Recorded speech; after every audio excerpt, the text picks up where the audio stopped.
Halo semuanya, selamat datang di dapur saya. Kali ini kita bakal kupas tuntas salah satu bahan makanan paling mewah di dunia, Alima Wagyu.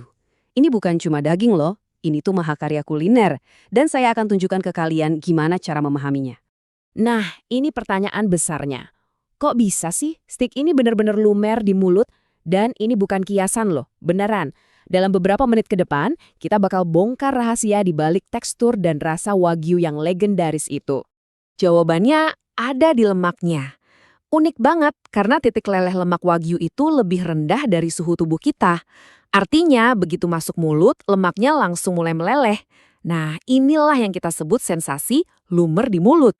Lemak super halus di dalam otot ini, itu yang namanya marbling. Oke, buat bener-bener ngerti, kita harus mundur ke masa lalu. Wagyu itu artinya sapi Jepang. Dan percaya nggak, cerita mereka itu bukan dimulai di restoran mewah, tapi justru di sawah, sebagai hewan pekerja yang kuat banget. Jadi gini, Jepang kan negaranya bergunung-gunung ya. Ini bikin populasi sapinya jadi terisolasi. Nah, karena isolasi ini, ditambah mereka butuh energi terus-menerus buat kerja di sawah, akhirnya muncul mutasi genetik alami. Sapinya jadi nyimpen energi di dalam otot. Dari situlah asal-muasal marbling yang kita kenal sekarang. Penting nih buat kalian tahu, Wagyu itu ada 4 ras utama. Tapi yang paling dominan, sekitar 90%, itu Kuroge Washu atau Japanese Black. Nah, inilah sapi yang menghasilkan marbling paling top, yang dicari-cari di seluruh dunia buat jadi Alima Wagyu. Genetika yang luar biasa tadi itu baru separuh cerita. Separuh lainnya itu soal seni. Ya, seni beternak yang butuh ketelitian, kesabaran, dan dedikasi yang luar biasa. Coba deh lihat bedanya. Sapi Wagyu itu dipelihara hampir 2 kali lebih lama dari sapi komersial biasa. Waktu ekstra yang panjang ini penting banget, karena inilah yang bikin biaya dan kualitasnya tinggi. Jadi marblingnya punya waktu buat berkembang sempurna. Kondisi hidup mereka juga dijaga ketat banget. Lingkungannya harus bebas stres, makanannya juga diatur khusus. Oh, soal mitos dikasih bir dan dipijet, itu gimana? Sebenarnya itu bukan standar wajib. Tapi kadang-kadang dilakuin di beberapa peternakan buat nambah nafsu makan pas musim panas. Ini nunjukin betapa seriusnya mereka merawat sapi-sapi ini. Oke, sekarang kita masuk ke bagian yang sedikit teknis tapi seru banget. Mari kita pecahin kode A5. Ini adalah sistem grading dari Jepang yang super ketat, yang misahin mana daging yang bagus dari daging yang legendaris. Jadi, A5 itu artinya apa sih? Gini, A itu nilai untuk yield atau hasil, artinya persentase daging yang bisa dipakai dari satu ekor sapi itu tinggi banget.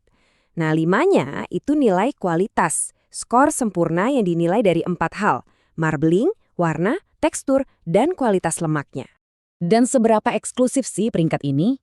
Gini deh, untuk bisa dapat nilai kualitas 5, Beef Marbling Standard atau BMS-nya itu harus ada di level 8-12, dari skala 12. Ini level marbling yang padat banget dan jarang banget ada. Nah, ini harus hati-hati. Nggak semua yang dikasih label Wagyu itu sama. Wagyu asli dari Jepang punya sistem pelacakan super ketat. Pakai nomor ID 10 digit, bahkan ada sidik hidung. Jadi silsilahnya jelas. Beda banget sama daging gaya Wagyu dari negara lain yang seringnya cuma hasil silangan.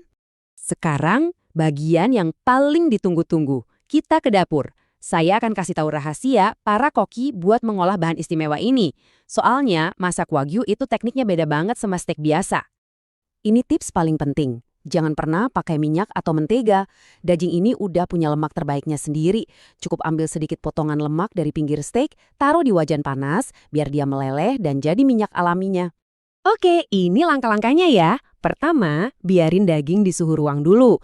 Terus, panasin wajan sampai benar-benar panas, hampir berasap. Nah, masaknya cepet aja, cuma 1-1,5 menit per sisi. Tujuannya apa? Kita mau dapat kerak renyah yang sempurna di luar, tapi bagian dalamnya tetap lumer. Dengerin saya, jangan pernah sekali-kali lewatin langkah ini. Mengistirahatkan daging itu sama pentingnya kayak masaknya. Kenapa? Biar semua sari dagingnya yang enak, itu nyebar lagi ke seluruh bagian. Dijamin setiap potongannya bakal empuk sempurna.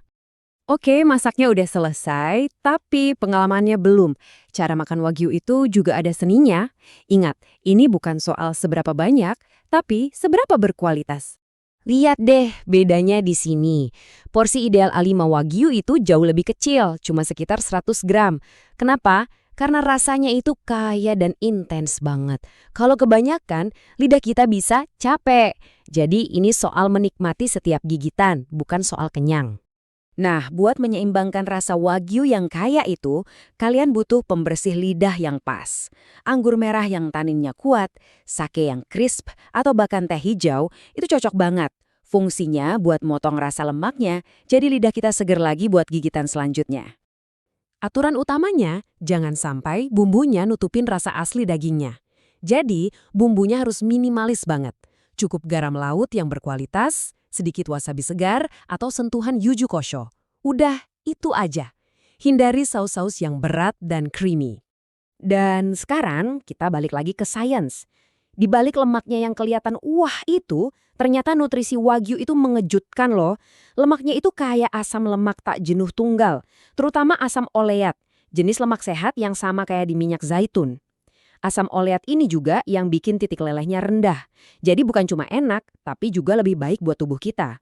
Jadi, A5 Wagyu itu lebih dari sekedar makanan. Ini adalah gabungan dari sejarah, genetika, dedikasi peternak, dan seni memasak di atas satu piring. Tiap gigitannya itu punya cerita. Nah, pertanyaan saya buat kalian, setelah tahu semua ini, kira-kira gimana kalian akan menikmati pengalaman Wagyu kalian berikutnya?